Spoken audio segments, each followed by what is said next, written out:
주말을 맞이해서 저희가 지금 그 경북이나 대구 지역은 다소 안정세를 보인다고 저희가 섣불리 판단해서 조금 그 해이지기 쉽습니다. 그러나 지금 대구 경북의 경우에는 다소 그 진정세를 보이고 있지만 수도권의 경우에는 집단 감염 사례가 계속 발생을 하고 있습니다.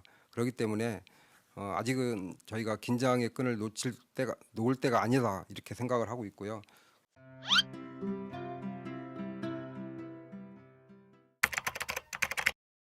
오늘 정세균 총리 주재로 열린 중대본 회의에서는 금융 관련 콜센터 방역 강화 계획, 시도별 코로나19 대응 상황 및 조치 계획 등이 논의되었습니다.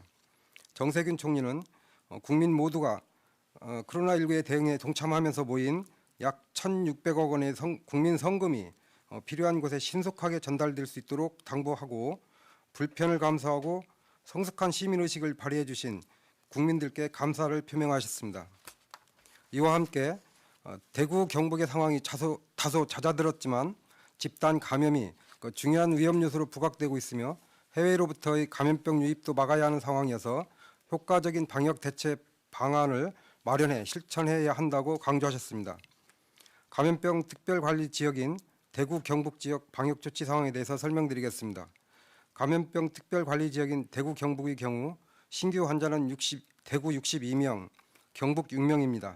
대구의 경우 평균 500여 명 내외의 확진 환자가 발생하던 일주일 전에 비해서 신규 환자 수가 최근 3일간 두 자릿수로 감소했습니다. 경북의 경우에도 최근 3일간 신규 환자 수가 한 자릿수로 유지하고 있습니다.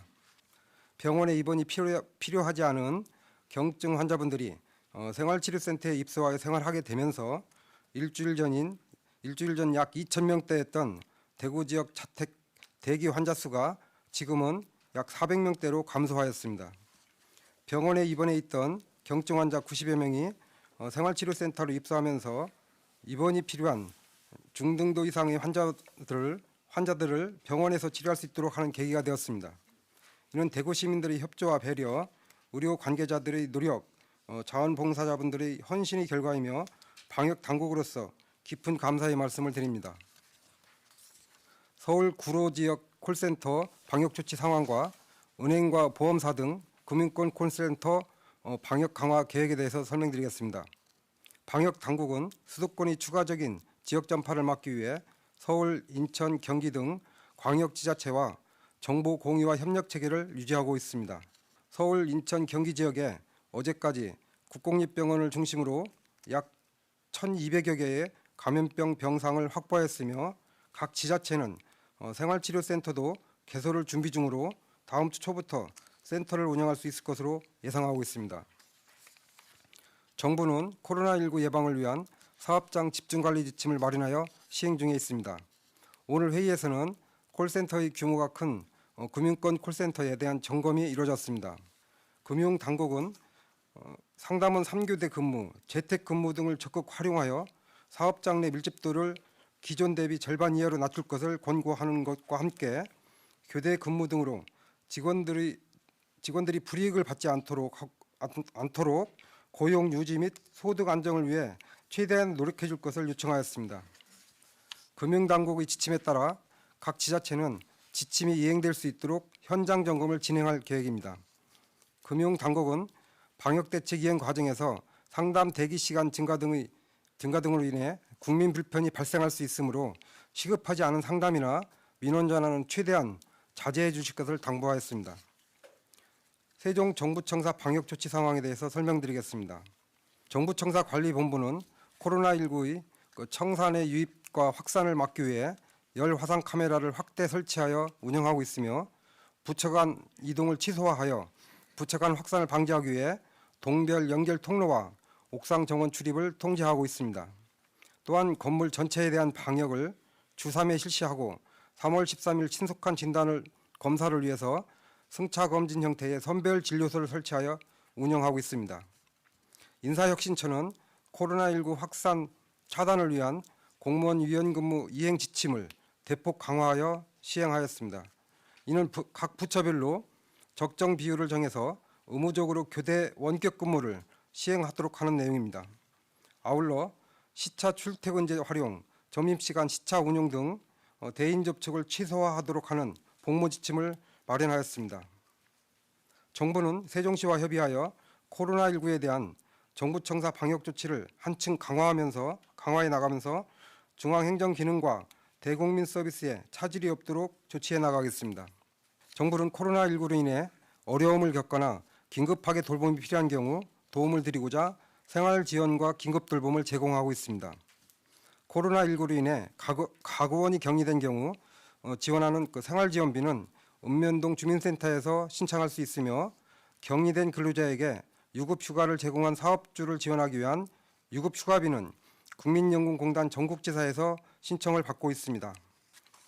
이와 함께 보호자가 코로나19 확진으로 입원하거나 격리된 경우 집에 홀로 남겨진 아동, 노인, 장애인 등 돌봄이 필요한 분들을 위해 긴급 돌봄을 제공하고 있습니다. 지금까지 대구, 경북 98건 등 총 164건의 긴급 돌봄을 제공하고 있습니다.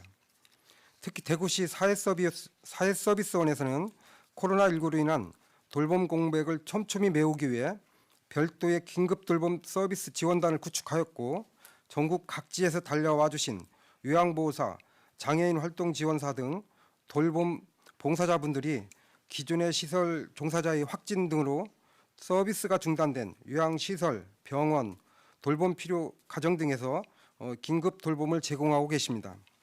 돌봄이 필요한 분들을 위해 먼 곳에서 흔쾌히 달려와 주신 분들께 감사드립니다. 정부는 코로나19의 지역사회 확산 방지를 위하여 최선을 다해 노력하고 있습니다. 확진 환자 수가 조금 줄어들고 있지만 아직 안심할 수 있는 상황이 아닙니다.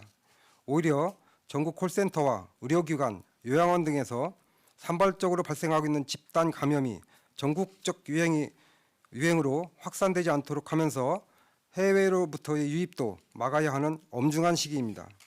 많이 답답하시겠지만 가급적 자택에 머물며 최대한 외출과 이동을 자제하고 사람들 간의 접촉을 최소화해 주시기 바랍니다.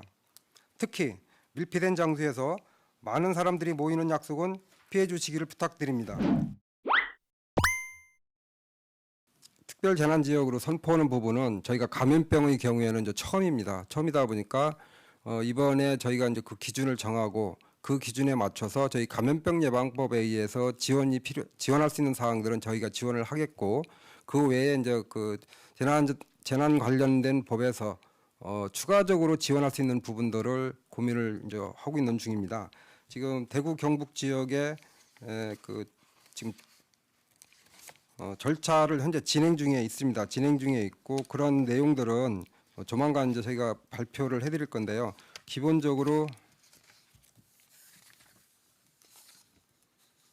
감염병 예방법에 의해서 각종 그 의료기관에 대한 보상, 그다음에 생계 쪽의 지원, 추가적인 지원이 뭐가 있는지 그걸 말씀을 드리고 이제 지금 저희 쪽에서 저희 감염병 예방법에서 지원하는 것은 한계가 있기 때문에 다른 각 부처에서 지원할 수 있는 내용들을 갖다가 부처 간에 협의를 하고 그것을 중대본에서 심의를 거쳐 가지고 그 내용이 확정됩니다.